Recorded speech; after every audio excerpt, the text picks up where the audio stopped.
Natasha Akpoti-Uduaghan, the senator representing Kogi Central Senatorial District, is facing a recall process.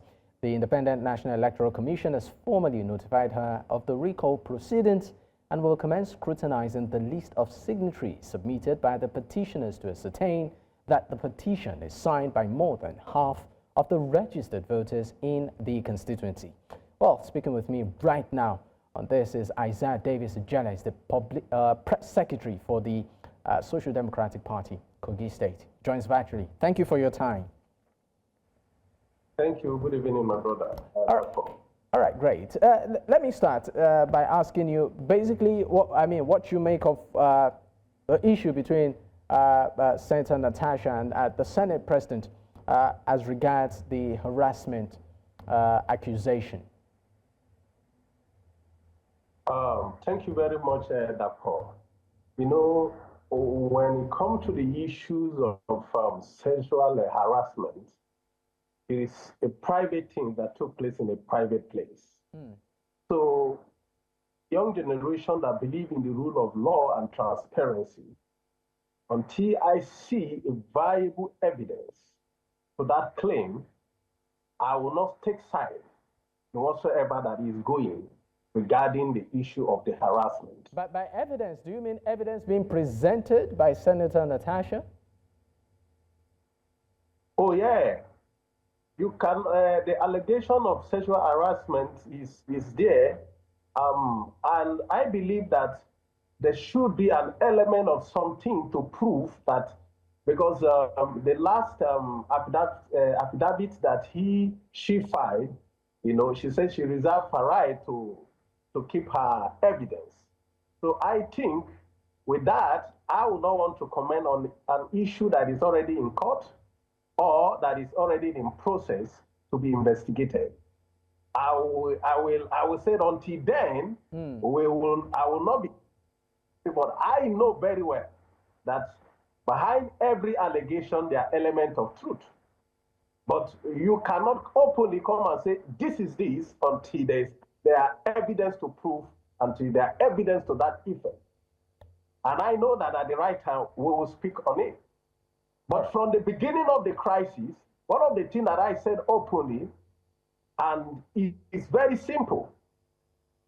If she is faulted or she is suspended on the basis of the rule,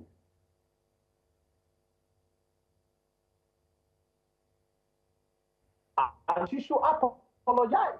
After, even the same Akpabio also apologized in the same situation between him and Senator Saraki then. And also, Akpabio made some comment about her recently, and he also apologized on the floor. So I believe, sorry, I apologize, cannot take anything from her. I sent her a message personally, and I also wrote an open letter to her that if your suspension is not based on sexual harassment, my issue is sexual harassment. She cannot be suspended because of sexual harassment allegation.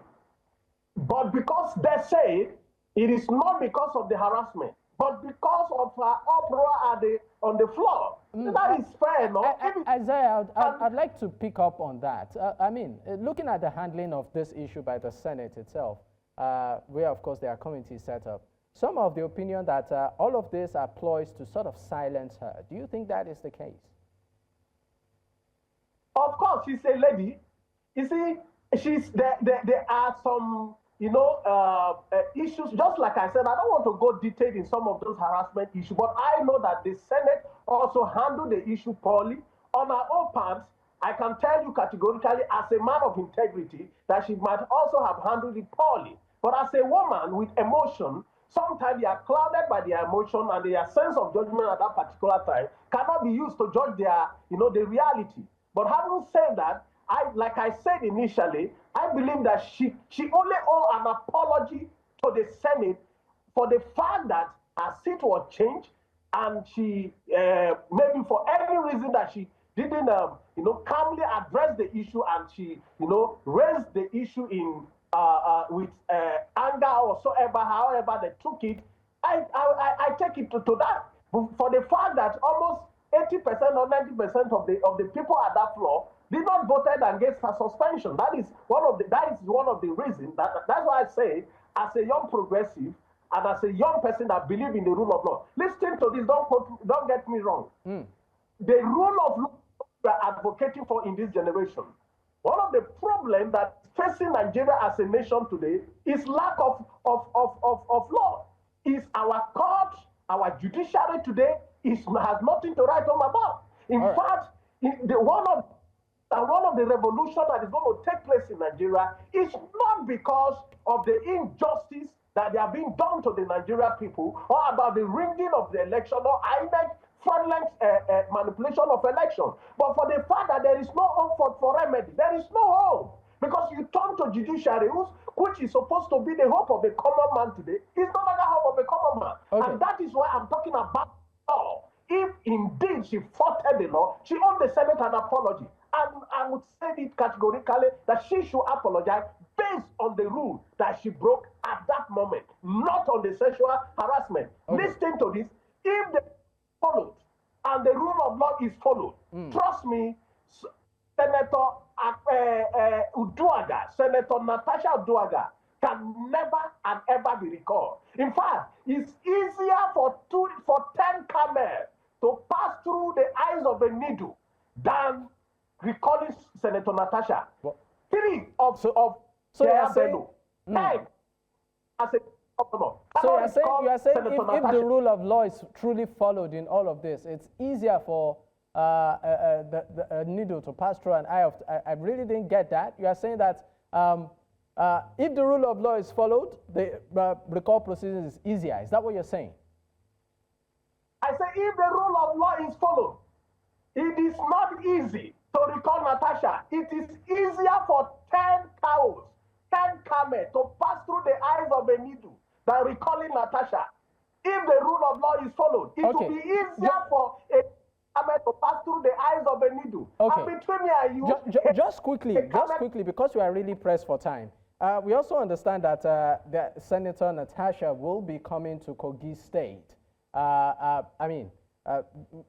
Anytime this week. And there's also an understanding that the state government there has sort of placed a ban on public gatherings and convoy movement, for fear of security concerns. What's your reaction to this as an opposition party in the state? They are just afraid of the young woman. They are afraid of her charisma. They are afraid of her followers. They are afraid of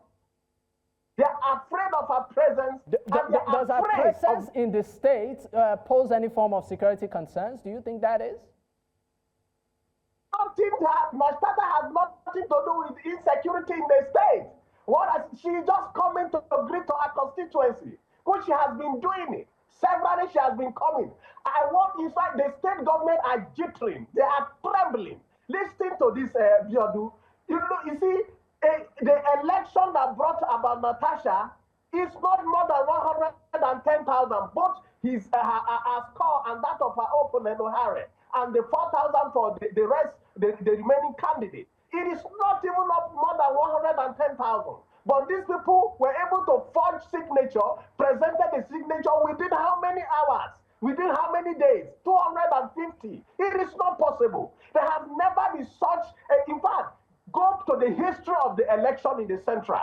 And that is one of the major problems since they emerged of Bello as a governor of Kogi State down to Ododo. They have been manipulating election. That's why I said it earlier, the rule of law. I am for the rule of law. One of the bedrocks of democracy is the rule of law. All right. And when there is no rule of law, believe you me, we don't have a country. And that is the problem. So if they are afraid of her presence, because we mark this today, let Natasha enter that place tomorrow. Everywhere will turn upside down. So they are afraid of her presence, they are afraid of her followers, they are afraid of the crowd that are going to welcome her. So it will prove to the world and prove to everybody that look, the 450 signatures captured in our fraudulent signature. They cannot get 20,000 on a day.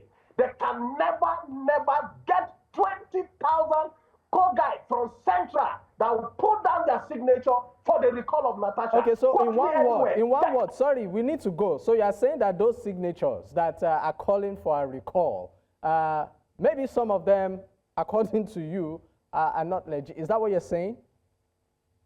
A lot of them came out to say, no, we're deceived. We're deceived and we're called for empowerment, not knowing they want to recall Natasha. A lot of it happened. Okay. And as you speak, there's a petition before the IG, the General of Police, on the first signature of some of the electorate. So Okay. it is not a hidden source of that's already before the law. You Okay. see, these people. I'm sorry, we need to go. We need to go. Isaiah, I know you have a lot to say, but definitely I can assure you we will bring you back. Thank you so much for your time, but this is what time will permit. Thank you so much. Isaiah Davies-Ijele is the Publicity Secretary of the Social Democratic Party at Kogi State. It's been a pleasure. Thank you once again.